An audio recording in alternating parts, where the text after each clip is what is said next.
Saludos, buenas noches. Aquí están nuevamente Cassius y Jeff. Es un placer por no sé cuál vez estar aquí para conversar un tema interesante con ustedes. En este caso nos hemos decidido por un anime, por un manga, por una historia que ha trascendido todo el tiempo como lo es Dragon Ball. Exactamente. Aquí vamos a hablar de esta maravillosa franquicia, enfocándonos en por qué consideramos que ha sido tan trascendental para la historia del anime y de toda esa cultura que tanto nos gusta. ¿Cierto, Jeff? Correcto, gracias. Antes de avanzar, como ya lo saben, porque lo decimos cada vez, tenemos Twitter, Facebook, el TikTok lo recuperamos, todo lo que ustedes quieran lo tenemos, ¿de acuerdo? Así que no duden en seguirnos, la información la encontrarán en la descripción de este video. Síganos por favor, si quieren que sigamos sacando más episodios, más seguido. ¿Es eso o que nos donen? Cualquiera de las dos opciones nos gustan. Cualquiera es buena. Así es. Empecemos por el contexto. Dragon Ball es un anime o una historia que nació hace ya varias décadas. Empezó como un manga, como siempre, y fue evolucionando hasta convertirse en un anime. Originalmente se conocieron dos versiones que son Dragon Ball y Dragon Ball Z. Posteriormente salió Dragon Ball GT, como le decimos aquí en Latinoamérica. Correcto. Pero se considera que esa es una línea alternativa y que no es canónica. Aunque dentro de esa historia conocemos el final de Goku. Un final bastante emotivo. Desde entonces Dragon Ball estuvo, pudiéramos decir, de paro. Es verdad que tuvo varias películas a lo largo de los años. Por así decirlo, extra. Tuvo también una película malísima de la que no vamos a hablar hoy. Hasta que por allá en la década de 2010, más o menos en 2015, empezó a salir ya el proyecto Dragon Ball Super. Previamente hayamos visto un par de películas ya con esta nueva propuesta, pero digamos que con Dragon Ball Super como serie nace la nueva etapa oficial y automáticamente se descanoniza para aquellos que todavía consideraban que Dragon Ball GT era parte del canon. Sin más dilación, porque ciertamente aquí pudiéramos estar 2 horas hablando de lo genial que es la serie, de lo genial que son los personajes. Pudiéramos decir muchas cosas desde diferentes aspectos. Sin embargo, nos queremos enfocar en por qué consideramos que esta historia ha trascendido tanto. Y no es para menos, Jeff, porque cuando Akira murió, mucha gente lo lloró. Pues, ¿qué te digo? Es una forma de decir, es difícil de expresar la pérdida del maestro Toriyama. Ciertamente incluso se hicieron actos, no solamente en Japón, fuera de Japón también. Por supuesto que sí. Eso dice mucho del respeto que te tienen. Y no hablamos solamente de fanáticos como nosotros, también de gente de la industria. Y no solamente es que al fanático de Dragon Ball le guste, es que hay gente que es fan de esta historia, que es famosa. Y que tú a lo mejor no sabes que son fanáticos de Dragon Ball como lo eres tú. Bien, Jeff, no demos más vueltas. Comencemos por las razones. En este caso vamos a ir turnándonos. Jeff dirá una de sus razones, yo diré otra y así iremos avanzando. Jeff, comienza tú. Bueno, en este punto quisiera abarcar la primera razón por mi lado, que sería los personajes variados y memorables. ¿A qué quiero llegar con esto? Bueno, es que durante todas las sagas de Dragon Ball, ya sea el Dragon Ball clásico, el Dragon Ball Z o las series que vinieron después de Z, por así decirlo, siempre han tenido arcos en los cuales han habido personajes que uno puede recordar bastante fácil, por así decirlo, porque todos recordamos las peleas que tuvo Goku con Piccolo en Dragon Ball original y en Dragon Ball Z, bueno, cuando ya habían tenido una amistad y rivalidad, por así decirlo, estable, por así decirlo, ¿no crees? Es como los borrachos, después de que se pelean, vuelven a ser amigos, básicamente. Goku los evangeliza, el verdadero pastor siempre fue Goku. Por eso, personajes como villanos también, como Freezer, Cell, todos aquellos personajes que podrán haber tenido una sola aparición durante todo un arco de Dragon Ball, pero sí, su aparición fue memorable. Fue la aparición. La aparición, por así decirlo. Aquí Jeff dice algo importante y es que es difícil que tú puedas confundir dos personajes de Dragon Ball. Es decir, tú no confundirías nunca a Freezer con Cell. Son personajes completamente distintos. Y son con dos mundos personalidad- apartes. Con dos personalidades diferentes, cabe aclarar. Y estamos hablando, Jeff, de una serie que tiene muchos. No es que estamos hablando de 10 protagonistas y los demás son extras. No, es que en cada arco había personajes. Cada uno con su propia esencia. Y yo pienso que eso no es tan sencillo de conseguir. ¿Qué opinas tú? Sí, eso es algo que no... Diría que en la industria actual del anime no es algo que veías muy frecuente. Ya es algo muy escaso de encontrar. Pero Toriyama encontró la manera de hacer eso único. Ciertamente. Voy yo entonces. La primera razón para mí es la distribución que tuvo Dragon Ball a varios países en cuanto al doblaje. ¿A qué me refiero con esto? Aunque no seamos expertos en el tema de la distribución, sabemos que un anime se distribuye como cualquier película o como cualquier serie. Y es así como consigue aparecer en televisión, en plataformas, todo eso. Claro, cuando Dragon Ball no existían las plataformas, pero sí existían los canales, que eran los que costeaban la transmisión de este espectacular anime. Y Dragon Ball tuvo la suerte de que fue doblado en varios idiomas y por lo tanto distribuido en diferentes países. Estamos hablando de Venezuela, que es donde nosotros vivimos por ahora, lamentablemente. Pero también hablamos de Colombia, de Estados Unidos, de México, de España, de Francia, de diferentes países. Italia, cualquier país en el que podamos pensar, seguramente allí se vio Dragon Ball. Y esa es una distribución que a lo mejor hoy en día nos parecería completamente normal. Tú te suscribirías a Crunchyroll. Crunchyroll está disponible en muchos países y no te parecería algo tan llamativo. Pero en esos tiempos, en los que no existía esa facilidad, no había los medios. todo era televisión. Tenías que verlo en televisión. Hoy en día, tú puedes visitar a Jack Sparrow y encontrar los episodios o en una plataforma, pero en ese tiempo veías los que pasaban. Y Dragon Ball tuvo la suerte de que fue distribuido en muchos sitios y por lo tanto todo el mundo, se pudiera decir, todo el planeta conoció esa historia. Y eso fue un trampolín para que impactara, sobre todo en una época en la que teníamos tiempo para sentarnos a ver, porque muchos de los que vieron Dragon Ball eran niños, tenían tiempo para centrarse en ver televisión.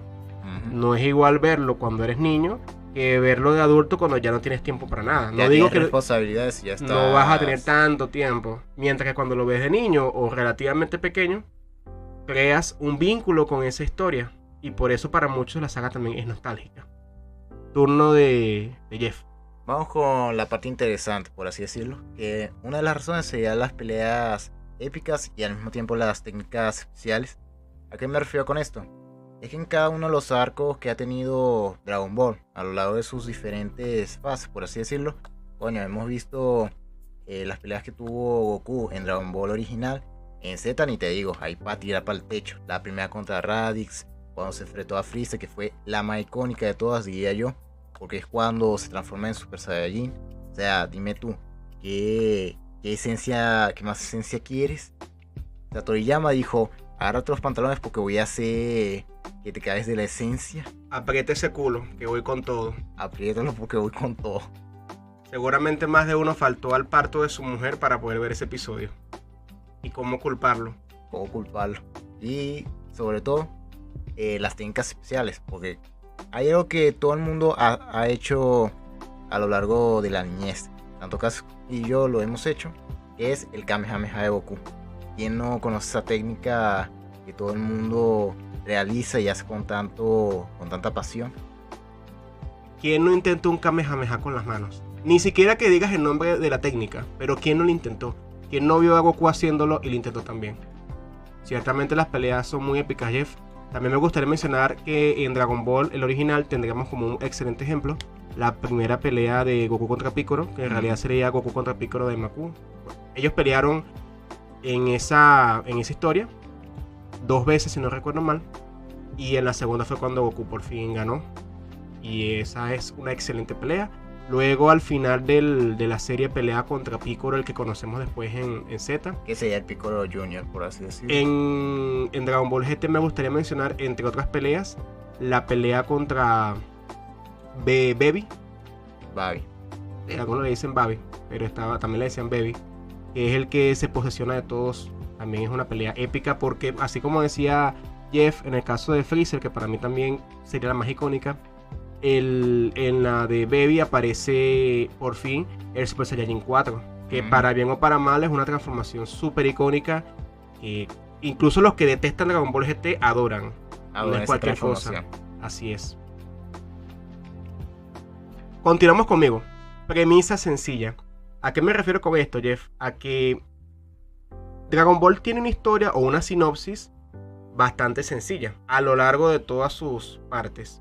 Correcto. En la original es un viaje de aventura en búsqueda de las esferas del dragón, de hecho.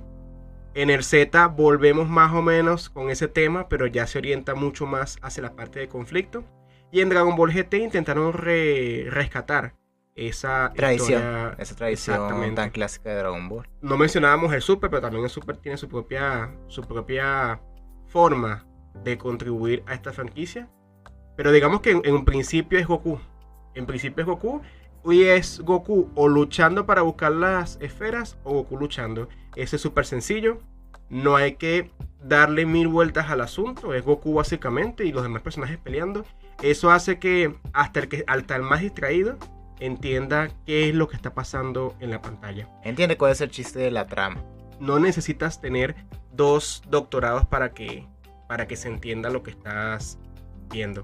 Considero que este es un punto a favor porque al ser tan sencillo, muchos niños, muchos grandes también, pudieron meterse de lleno en esa historia sin necesitar analizar, conocer tantos elementos. No, la historia es muy sencilla, te conduce de la mano todo el tiempo y tiene conceptos muy sencillos, muy fáciles de entender. Eso ayuda porque la mayoría de la gente no es fanática de las cosas complejas. Mientras más sencillo es algo, más gente se sube al tren. Incluso aquí ya pudiéramos mencionar un poco un paralelismo con los videojuegos, que empezaron siendo complicados y de repente un día se dieron cuenta de que si ponían la opción de jugarlo fácil, más gente se subía al tren. Así es. Sigues tú, Jeff. Procedo con el siguiente punto, que es básicamente el chiste de sentirse un Super Saiyajin. ¿Quién no ha gritado a los 4 vientos ser un Super Saiyajin? O querer reaccionar de la misma forma que hizo Goku cuando se transformó en Super Saiyajin en su pelea contra Freezer. Que fue algo prácticamente que uno no puede evitar recrear. O sea, hasta Jesucristo adoró ese momento. Adoró ese momento que dijo, verga, esto sí está bueno. Lástima que me morí porque me hubiera gustado ver eso, dijo Jesús. Pero es el chiste de que prácticamente uno siendo adulto como lo somos Casio y yo, aún recordamos esos momentos en los cuales dijimos que éramos un Super Saiyajin de las diferentes fases o formas que nos presentó la serie de algún modo. ¿Cuánta gente no jugó que se transformaba? Igual que lo del Kamehameha otra vez. Era súper genial. ¿A quién no le va a gustar la idea de tener poderes, de resistir todos los golpes y volar? Esa era una tradición, no podía evitarse. Y si hablamos de farmear aura, ni te cuento. Transformarse era el aura. Cuando todavía la palabra no se usaba, ya estaba Goku ahí derrochando aura por todos lados. Exactamente, mi estimado Cassius. Procedemos con el siguiente punto. Así es, Jeff. Yo quisiera tomar como última razón por la que considero que este anime, esta franquicia es tan exitosa, el balance de los tonos. ¿A qué me refiero con esto, Jeff? A que en Dragon Ball encontramos aventura, también encontramos acción, por supuesto, y humor, sobre todo en el Dragon Ball original. Y esto ayuda a que de vez en cuando haya un momento serio, pero también un momento divertido. Y ojo, aquí quiero resaltar algo, Jeff, es importante. Muchas películas modernas pecan de colocar chistes o colocar humor en momentos en los que quizás no convenía tanto colocar esos chistes. Quizás es solo, como tú dices, errores cometer las franquicias como para intentar hacerse los chistosos, ¿no?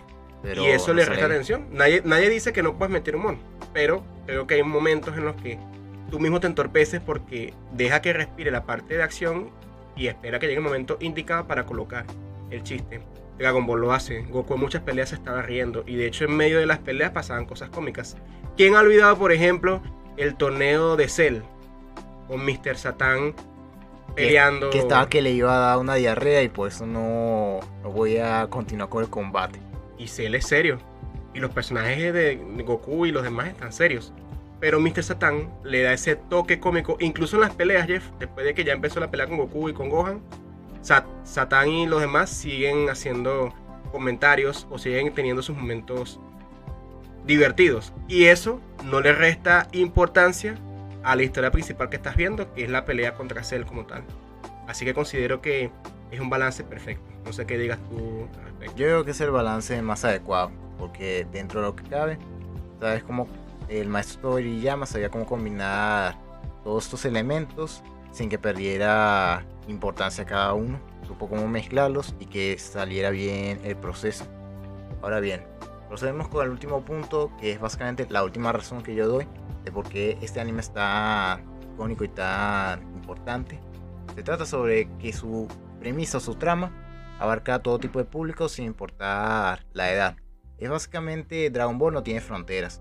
Básicamente abarca cualquier tipo de público, incluso desde niños, adolescentes y jóvenes adultos. O sea, hasta el más adulto y anciano de nuestra generación, o quizás más antigua, sabrá a lo que me refiero, de que recuerda con todo memoria fotográfica cada evento que vio en Dragon Ball Z, Dragon Ball GT. Cada uno de esos momentos, peleas épicas, técnicas que independientemente de que los años sigan, sigue teniendo ese mismo recuerdo preciado, por así decirlo. ¿Tú qué opinas, Casio? Yo opino que es verdad porque piénsalo de esta forma. Si la historia salió al mundo en los 80, a lo mejor tu abuelo en los 80 era un niño y después en los 2000 nació tu papá y ahora estás tú. Y no solamente es que la historia ha trascendido en diferentes generaciones, sino que si se ha mantenido entre tantas generaciones es precisamente porque cuando tu abuelo era niño le gustaba y cuando fue adulto también le gustó. Es como dices tú, hay una forma de contar la historia que aunque tú seas muy adulto, no te pasa como con otras historias que las ves de viejo y ya no te parecen tan divertidas o tan geniales. No, con Dragon Ball yo sigo flipando como el día 1 y creo que no cualquiera puede darse, no cualquier creador de historias puede decir eso. Es correcto, Cassius. Con eso damos por terminado el tema de las razones por las que consideramos que este anime o que esta franquicia es tan importante o ha sido tan trascendente. Los invitamos a ver todas sus versiones. Yo particularmente les invitaría a ver el Z, porque es mi favorita. Creo que la de Jeff también es la Z. Pero en general me gustaría que vieran también la original, GT incluso, Super por supuesto. Porque creo que esta es una historia que, como bien decía Jeff, tiene personajes memorables. Tú pudieras sentarte a buscarle errores argumentales por muchos lados, es cierto, pero los personajes tienen un no sé qué que hace que los quieras seguir viendo. Tienen un enganche natural.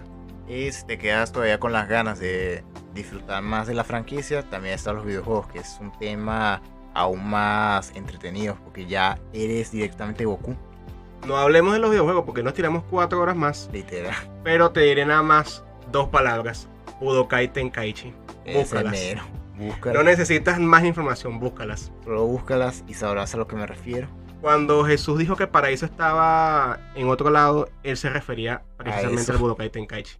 Acababa de probarlo, fue uno de los primeros que lo jugó y dijo, esta es la tierra prometida, el Budokai Tenkaichi. Pero bueno, ya nos acercamos a la parte donde les recordamos y les invitamos a seguir nuestras redes sociales, TikTok, que ahora lo recuperamos, ni yo mismo me enteré, pero bueno, ahí está, por si lo quieren seguir, Twitter, Instagram, por donde sea nos pueden encontrar. Cualquier red, incluso en la panadería de tu abuela, hay un póster de nosotros. Síguenos, que es gratis y realmente son segundos, no te va a tomar mucho tiempo. Dicho todo esto, nos despedimos. Jeff, nuevamente un placer estar aquí contigo y esperemos que la próxima aventura sea igual de divertida que esta. See you. Yo soy Jeff y nos vemos. Hasta luego.